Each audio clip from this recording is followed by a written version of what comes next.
La parole est à Gilles Plattret. Merci Madame la Présidente. Merci Madame la Présidente.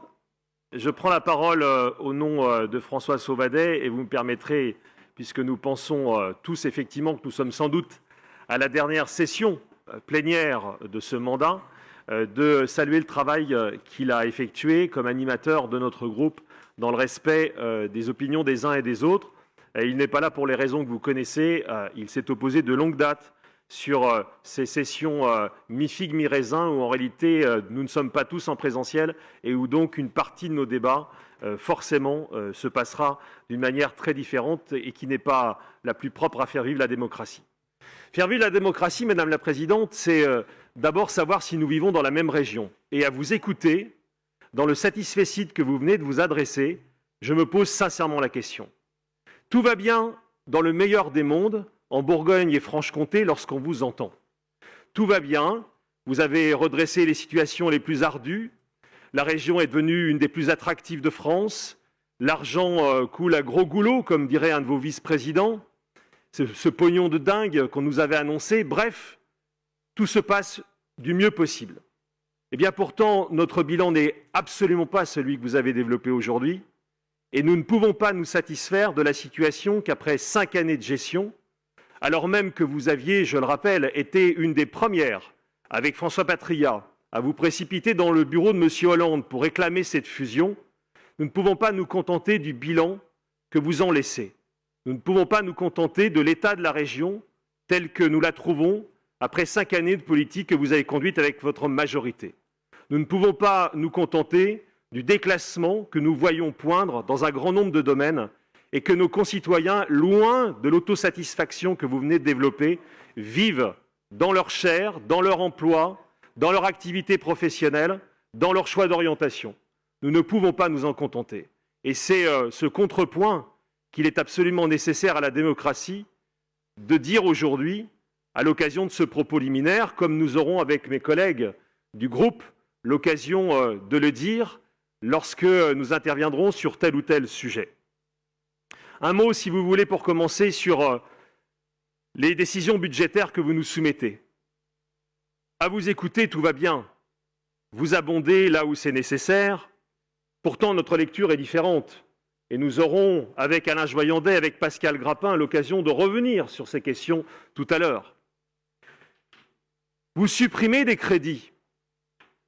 Vous supprimez des crédits de paiement. Et vous prétendez au contraire que vous êtes en train d'abonder des lignes stratégiques. Vous supprimez 2,7 millions de crédits en matière de développement économique, alors que des milliers de commerces sont de nouveau touchés par le 3e confinement, alors que le gouvernement les considère d'une manière méprisante comme non essentiels et qu'il préfère concentrer la clientèle dans les grandes surfaces où le risque épidémique est plus important. 2,7 millions de crédits annulés en matière de développement économique. C'est ça l'ambition pour soutenir les acteurs dans une période aussi compliquée qu'aujourd'hui? 1,5 million de crédits annulés pour le tourisme.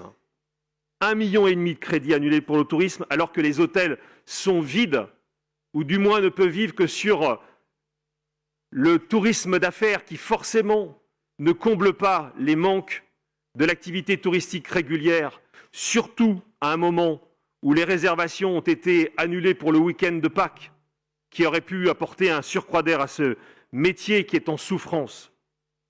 500 000 € de crédits annulés pour le secteur de la culture et du patrimoine. Ce sont les chiffres qui sont dans les rapports. C'est un très mauvais signal, contrairement à ce que vous venez de prétendre. Envoyé au monde de la culture qui souffre, et nous en sommes tous conscients, nous voyons et nous discutons avec les acteurs, et plus encore, dans nos collectivités, nous mettons tout en œuvre pour les soutenir, notamment à l'approche des festivals de cet été. Plus de 2 millions d'euros en fonctionnement annulés pour le fonds du soutien associatif. Est-ce qu'il y aurait une telle aisance dans le monde associatif régional qu'il faudrait limiter les crédits pour le soutenir, alors que nous sommes peut-être à la veille d'un tsunami terrible en matière associative? Lorsque les associations auront le droit de reprendre, quels seront les bénévoles qui se lanceront et quels seront ceux qui auront, hélas, passé la main sans successeur? Et c'est ce signal au moment le plus critique de l'histoire associative de la région, que vous envoyez. Enfin, les 4 millions et quelques euros de crédit pour les étudiants sont pris sur l'enveloppe des 30 millions d'euros que nous avons votés au budget primitif au titre des aides exceptionnelles de soutien aux activités de proximité. Vous êtes en train de déshabiller Pierre pour habiller Paul, mais c'est un très mauvais signal, et vous le savez pertinemment. Donc le budget supplémentaire nous donne en réalité une image qui est à l'opposé de celle que vous venez de présenter. Le compte administratif lui-même n'a rien de rassurant. Les dépenses, nous l'avons souvent dit, les dépenses de personnel de l'administration régionale sont en hausse de 7,5 millions. De 7,5 millions. Une augmentation de plus de 13%, pratiquement 14% entre 2019 et 2020. Alors nous sommes des partisans de l'action administrative, nous sommes des partisans du service public. Mais un service public qui fonctionne bien n'est pas forcément celui qui ne cesse d'embaucher avec l'argent des contribuables. La qualité d'un service public, c'est évidemment l'investissement des agents, sans lesquels rien n'est possible. Mais ça n'est pas sans cesse des embauches nouvelles, chargeant la barque, alors qu'il faudrait au contraire déployer des crédits dans d'autres directions. Nous avons d'ailleurs, et nous le constatons, dans le budget 21, une augmentation de près de 10% du budget de fonctionnement des ressources humaines. La dette, partie d'une manière très basse, est en train de prendre des proportions que chacun connaît. Je dis juste ça à titre de vigilance. Nous avions des marges en la matière. Mais attention tout de même que demain, nous ne soyons pas coincés si toutefois les conditions de réapprovisionnement sur le marché du crédit venaient à se tendre. Quant au bilan, et vous n'y couperez pas, Madame la Présidente, Mesdames, Messieurs de la majorité, quant au bilan, nous allons commencer d'en tracer l'esquisse puisque nous sommes à la fin du mandat. Il y aurait une aberration à ne pas saisir l'occasion de cette dernière session pour dire ce que nous pensons des politiques qui ont été conduites et surtout, parce que c'est l'avenir qui nous intéresse, comment redresser une situation qui s'est dégradée ces 5 dernières années. La fusion n'a apporté aucune économie. Vous étiez engagé sur ce sujet avant de dire après que non, vous n'aviez jamais rien dit en la matière. Vous vous étiez engagé sur le sujet d'une réduction des dépenses dans le cadre de la fusion. Vous l'aviez promis dans votre programme de 2015. Elle n'a produit aucune économie. Pourtant, des régions sont arrivées, et pas des moindres. Je sais que vous n'aimez pas que je vous rappelle ce qui se passe au sud de notre région, en Auvergne-Rhône-Alpes. Eh bien pourtant, dans cette région, on est arrivé à faire des économies de fonctionnement, et cette région fonctionne très bien, et est à l'écoute, comme d'autres d'ailleurs, ce n'est pas la seule en France, à l'écoute des grands besoins de sa population. Que dire enfin du déséquilibre territorial? Vous avez, in extremis, il y a 2 mois, organisé une séance plénière à Besançon, pensant peut-être que ça allait effacer le sentiment que les Francs-Comtois ont d'avoir été déclassés pendant ce mandat. Les Bourguignons ont le sentiment de n'avoir rien gagné à la fusion, mais les Francs-Comtois savent qu'ils y ont perdu. Et cette session que vous avez organisée in extremis pour leur montrer que vous teniez à eux, vous qui êtes issus de leur rang, eh bien ça n'a trompé personne. Ça n'a trompé personne parce qu'en réalité, notre siège à Besançon est un théâtre d'ombre. Et les Francs-Comtois savent qu'ils ont perdu dans cette fusion. Et ce n'est pas le moindre des côtés obscurs de ce mandat et de ce bilan. La presse, d'ailleurs, ne cache plus le sentiment qu'elle a sur le bilan mitigé de la région. Et c'est le mot le plus doux qu'on puisse trouver. Je vous renvoie en particulier à des articles de l'Est républicain ou du Journal du Centre. Et puis quelques surprises non annoncées pendant ce mandat. L'augmentation des impôts pour les automobilistes franc-comtois, 42% d'augmentation sur la taxe de la carte grise. Nous sommes désormais, alors là oui, nous sommes en tête, chers amis, si nous sommes déclassés partout ailleurs, en la matière nous sommes en tête, nous sommes sur le podium des régions où la taxe sur les cartes grises est la plus chère en France. Et ça, c'est votre œuvre. Début de mandat, c'est loin. On augmente généralement les impôts en début de mandat parce qu'on pense qu'à la fin du mandat, on l'aura oublié. Nous sommes là pour le rappeler et je pense que surtout, les Francs-Comtois, eux, ne l'ont pas oublié. Que dire de la santé démographique de notre région? Nous perdons des habitants. Depuis 2015, nous ne cessons d'en perdre. Aucune politique incitative. Vous vous réjouissez de l'attractivité, mais où est-elle dans les chiffres? Vous allez chercher l'INSEE, mais je peux aussi vous citer l'INSEE sur le rythme annuel d'une décroissance de la population. Et ça n'est pas simplement à cause du solde naturel négatif, c'est le fait même que le solde des entrées et des sorties de la région est lui-même négatif, indépendamment de toutes les autres données démographiques. Ça veut dire que nous sommes en perte de compétitivité, en perte d'attractivité. Nous sommes parmi les 3 régions françaises les moins dynamiques en termes de démographie. Ce sont des chiffres, là aussi, de l'INSEE qui datent de la fin d'année dernière. Je n'invente rien, j'objective et je cite mes sources. Malgré tous nos atouts, nous avons perdu de l'attractivité. Je dis bien malgré tous nos atouts parce qu'ils sont énormes. Chacun le sait, chacun le mesure dans la diversité de nos territoires. Le nombre d'emplois a baissé. Nous avons perdu des emplois à un rythme inquiétant dans les années passées. Nous sommes aujourd'hui, et c'est l'INSEE qui le dit, la région la moins dynamique en termes d'emploi. C'était juste avant le choc de la crise sanitaire. Dans quel état serons-nous? Aurons-nous tiré notre épingle du jeu avec la crise Covid? Je n'y crois pas une seule seconde. Hélas, cette situation de départ contre laquelle vous n'avez pas lutté ne fera que s'aggraver après la crise sanitaire. Aucune attractivité professionnelle.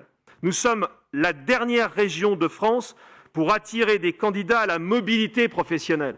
La dernière des régions de France. Les chiffres datent d'une étude qui a été publiée sur le site Hello Work. Je cite là aussi mes sources. 20% des jeunes sont au chômage. Et nous voyons une politique indigente en matière d'orientation professionnelle. Plus de 9 jeunes sur 10 se disent inquiets pour leur choix d'orientation et nous consacrons benoîtement 0,7% du budget régional à l'orientation professionnelle. C'est indigent. Quand vous allez dans les établissements, on vous dit que la région ne met pas les moyens pour ça, alors que c'est une nécessité absolue, sachant qu'il y a des secteurs qui manquent aujourd'hui de main-d'œuvre qualifiée pour pouvoir se développer. Le tourisme, bien sûr que nous avons une région extraordinaire dans la variété de nos paysages et du patrimoine franc-comtois et bourguignon, mais il aura fallu attendre 5 ans pour vraiment aborder la thématique d'une filière de nos tourismes. 5 années pour en parler enfin. Alors on peut avoir la main sur le cœur, j'y reviendrai dans un instant, comme vous l'avez vu, pour nous parler du gel des vignes, mais la filière œnotouristique qui n'arrive qu'à l'extrême fin du mandat, c'est une faute majeure. Et puis le tourisme d'affaires qui pourrait là aussi être un élément de développement important, c'est moins de 100 000 € investis chaque année. Le développement économique, Madame la Présidente, n'a pas été votre priorité et celle de votre majorité. En 2020, il était uniquement à hauteur de 7% de notre budget primitif. Alors que dans d'autres régions, en Auvergne-Rhône-Alpes, 8,7%, en Normandie, 9%, dans les Pays de la Loire, 14,5%. Nous avions moitié moins que les Pays de la Loire sur le développement économique. Et ce n'est pas aujourd'hui la crise sanitaire qui aura amélioré cette situation. Nous estimons pour notre part qu'il faudrait à minima 200 millions d'euros supplémentaires par année pour rattraper le niveau d'investissement moyen des autres régions en pourcentage de notre budget global. J'ai dit un instant un mot de ce qui se passait dans nos vignes cette semaine. Ce ravage, les vendanges sont faites. Elles sont faites par le gel. Vous avez un grand nombre d'exploitations, en Bourgogne comme en Franche-Comté, qui ne récolteront rien ou quasiment rien cette année. Pourquoi? Alors que nous avons des filières d'excellence en matière viticole et en matière agricole, pourquoi n'avons-nous pas pris le pas d'un soutien massif à ces filières? Vous venez de donner un bon point à votre vice-présidente.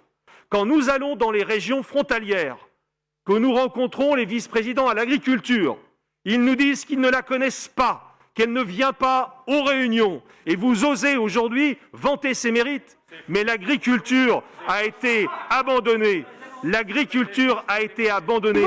Et c'est quelque chose, ça fait réagir et c'est bien normal. Mais cet écho, je le rapporte du terrain. Vous pouvez raconter ce que vous voulez. Vous pouvez raconter ce que vous voulez.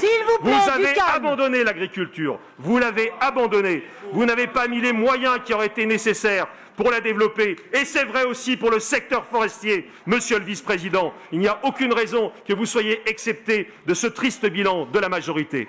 Aujourd'hui, quand on voit, par exemple, sur un domaine précis, ce que vous n'avez pas été capable de faire là où d'autres l'ont fait, la volaille de Brest, pour ne parler que d'elle, votre région voisine, notre région voisine, met le paquet, met des millions d'euros, et nous en sommes à des dizaines de milliers d'euros de soutien ça n'est pas à la hauteur. Et tous les acteurs sur le terrain nous le disent. Vous pouvez ici, dans cet hémicycle, nous dire que tout va bien. Mais la campagne électorale, c'est le moment de rencontrer tout le monde sur le terrain. Et ça, vous ne pourrez pas aller contre l'avis que les acteurs économiques ont sur place. Pour la viticulture, je le dis, il ne faudra pas se contenter, eu égard à ce qui se passe, de mots de commisération. Il va falloir que nous investissions massivement, non seulement dans l'aide à la trésorerie, parce que nous avons des exploitations viticoles qui ont été fragilisées depuis 1 an par la crise Covid, qui n'ont pas pu écouler autant qu'ils l'auraient souhaité leur production, et qui, là, sont singulièrement frappées, à tel point que certaines, notamment pour des jeunes exploitants, risquent d'être mises en péril. Et puis, il faudra aussi investir dans la recherche sur l'adaptation des cépages. Et ça, la région, dans son rôle de chef de file économique, la région, collectivité autorisée à soutenir l'agriculture, devra le faire. Vous avez eu un mot là aussi sur les attaques du loup, mais un mot pour nous dire qu'il faut faire une commission réfléchir. Quand est-ce qu'on va comprendre que nous ne pouvons pas, sur le fond de crise du secteur agricole, tolérer qu'un animal déstabilise des exploitations? Quand on nous dit on va rembourser, mais c'est ne tenir aucun cas de ce qu'un agriculteur ressent lorsqu'il passe son année à conduire son élevage avec la passion qu'il caractérise et qu'il voit le loup, en une nuit, tuer 20 ou 30 brebis. Vous avez cité le département de Saône-et-Loire, il y en a d'autres. C'était une fatalité absolue. Il est grand temps de réguler la population des loups. Bien sûr que nous ne souhaitons pas l'extinction de cette espèce, mais nous ne pourrons pas continuer à voir coexister notre élevage, qui est une filière d'excellence pour notre région, et la population des loups, qui ne va qu'en grandissant. Nous avons même aujourd'hui des photos de meutes qui commencent à sortir, y compris dans la proximité de Bourgogne et Franche-Comté. Et c'est tout à fait naturel. Il faut ne pas connaître cet animal pour voir que sa proportion, c'est de grandir sans cesse. Donc ça aussi, c'est un sujet qui devra nous mobiliser bien au-delà des commissions Théodule pour y répondre. C'est vrai aussi, je le dis, du milieu agricole. On ne peut pas se contenter des discours. Ce qui s'est passé à Dijon, si nous sommes d'accord sur le fait que la violence ne règle rien, c'est un cri de colère et un cri d'alarme. Nous avons des pans entiers de l'agriculture régionale qui sont menacés dans le cadre de la nouvelle négociation. Ce sujet-là, nous ne pouvons pas le négliger et en tout cas, ça ne peut pas aller au-delà, ça ne peut pas aller en deçà des communiqués. Il faut que ça aille bien au-delà. Que dire de la sécurité? On vous a interpellé maintes et maintes fois sur ce sujet dans ces rangs. Que dire de la sécurité? C'est votre angle mort. Il n'a jamais fallu en parler dans ce mandat. Vous n'avez, en ma matière, refusé toutes les initiatives que nous vous proposions. Nous sommes, hélas, voilà un nouveau classement, à la 4e place des régions où le sentiment d'insécurité est le plus fort. Ce sont des chiffres qui datent de 2019, ça n'est pas d'il y a 20 ans. 12% des personnes de 14 ans et plus en Bourgogne et Franche-Comté se sont senties en insécurité dans leur quartier ou dans leur village. 13% de nos compatriotes de la région ont déjà renoncé, ce sont des statistiques, à sortir de chez eux pour des raisons de sécurité. 3e région de France en la matière. Alors, on regarde ça et on dit que c'est une illusion, on dit comme le garde des Sceaux que ce n'est qu'un sentiment d'insécurité. C'est une réalité qui frappe nos concitoyens, et en particulier les plus fragiles, ceux qui n'ont pas les moyens par eux-mêmes de se protéger de la violence qui les entoure. La violence dans les villes, rappelons-nous ce qui s'est passé à Dijon en juin 2020, dans ces luttes de communautés qui ont pris l'espace public en carcan. Rappelons-nous de ce qui se passe régulièrement dans le quartier de la Petite Hollande à Montbéliard. Rappelons-nous des manifestations à Besançon contre les violences dans le quartier Planoise. Tout ça, ce sont des réalités. Qu'a fait la région en la matière? Rien. Elle n'est jamais intervenue en la matière. Nous souhaitons là aussi que la région prenne son parti de cette lutte qui doit être menée contre ceux qui empêchent nos concitoyens honnêtes de vivre tranquillement. Vous vous en êtes désintéressés, vous avez cette responsabilité et c'est quelque chose de très très mal. Ça réagit, c'est parfait. De toute façon, quand on vise dans le mille, on a un écho extraordinaire dans votre majorité. C'est pas problème. Continuez à m'encourager, ça n'est pas une difficulté pour moi, bien au contraire. Les dépenses de santé, nous sommes en pleine crise épidémique. Les dépenses de santé, c'est d'abord un accès aux soins limité. Il manque dans notre région 240 généralistes, 150 urgentistes, 880 infirmiers libéraux, 1000 médecins spécialistes. Ce sont ces chiffres qui aujourd'hui marque le décrochage sanitaire de notre région. Je ne vous parle pas ici de la crise du Covid, je vous parle ici des chiffres stratégiques qui sont ceux de nos concitoyens qui ne trouvent plus de médecins traitants lorsqu'ils veulent, dans leur périmètre, arriver à bénéficier d'un diagnostic, arriver à se faire soigner. Un tiers des habitants de Bourgogne et Franche-Comté sont à plus de 30 minutes d'un service d'urgence. Un tiers, 5%, est même à plus de 45 minutes.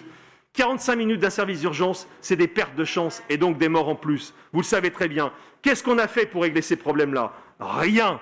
Rien. La santé dans votre budget n'a pas dépassé la barre des 0,2% du budget général. Or la formation, rien n'a été fait en la matière. Alors que c'est un élément de développement du territoire, d'aménagement, d'équité entre les territoires. Vous avez abandonné ce domaine. Nous n'avons même plus de crédit pour les maisons de santé. L'enveloppe du père consacrée aux maisons de santé a été ridicule. Elle était d'1 million d'euros. Les crédits sont épuisés et mettent en danger certains projets sur notre territoire. Emmanuel Coin pourrait parler de ce qui est en train de se passer dans le canton de Brazé-en-Plaine, où 2 projets risquent de ne pas être subventionnés parce que l'enveloppe n'a été pas assez dimensionnée. Et c'est ça, à chaque fois que vous ouvrez un tiroir, vous trouvez des dossiers comme celui-ci. Peu importe le critère. Vous pouvez prendre de tous les côtés, la région dégringole dans les classements nationaux. Le PIB par habitant, le niveau de vie médian, tout ça est en train de dégringoler. C'est une région, Madame la Présidente, et votre majorité, que vous laissez affaiblie. C'est une région que vous laissez en perte d'attractivité. C'est une région que vous laissez profondément divisée entre la Bourgogne et la Franche-Comté.